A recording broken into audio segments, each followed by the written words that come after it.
En général, sur 10 des clients qui prennent mon service de transformation digitale, il y a environ 8 qui ont à peu près un problème, en tout cas en commun, parmi plusieurs problèmes qu'ils ont. Celui où ils disent en fait, j'ai recruté un community manager, mais il n'était pas bon parce qu'il n'arrivait pas à faire les ventes. Et je suppose que beaucoup d'entre vous se reconnaissent dans ce type d'affirmation. Alors on arrive dans cette conclusion quand on a mal défini en fait les rôles qu'il y a justement dans son parcours client. L'immense majorité des personnes qui signalent ce type de problème, en général, c'est les personnes qui n'ont pas pris le temps de définir un parcours client. Il faut bien comprendre que beaucoup de personnes se sont jetées sur les réseaux sociaux sans comprendre que avant d'atteindre les réseaux sociaux, en tout cas pour une entreprise, il y a un processus de transformation digitale qui doit prendre cours. Et pendant ce processus, on ne fait rien d'autre que de prendre un processus existant qui n'est pas digital et qu'on digitalise en fait. Donc la grosse erreur que beaucoup de personnes font, c'est de se lancer, de dire ok, j'ai une entreprise et hop, je veux pouvoir avoir les clients à travers les réseaux sociaux.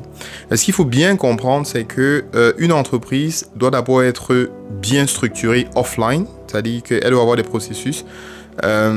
qui sont bien définis, qui sont bien établis et qui sont surtout bien compris par les membres de l'équipe avant de passer à la deuxième étape qui est celle de la transformation digitale pendant laquelle on va essayer de digitaliser ce processus et au final la communication sur les réseaux sociaux c'est juste une portion en fait du parcours client, en tout cas de tout le processus de gestion de l'entreprise qui est donc digitalisé. C'est la raison pour laquelle des personnes qui souvent n'ont même pas de processus bien défini pour leur propre entreprise,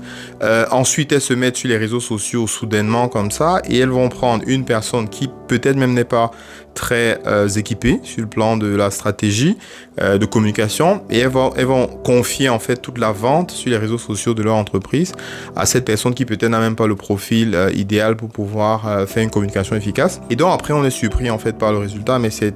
tout à fait prévisible. Il y a une chose qu'il faut retenir, c'est que pour avoir du succès justement sur les réseaux sociaux en tant qu'entreprise, il y a 3 choses à faire. La première chose, c'est de définir de façon très claire quel est ton processus d'un bout à l'autre, en tout cas le processus de ton entreprise, si c'est le processus de vente ou le processus d'acquisition des clients, le processus de rétention, peu importe, tous tes différents processus doivent être clairement définis à la base. La deuxième chose, c'est que tu dois pouvoir engager un processus pour pouvoir digitaliser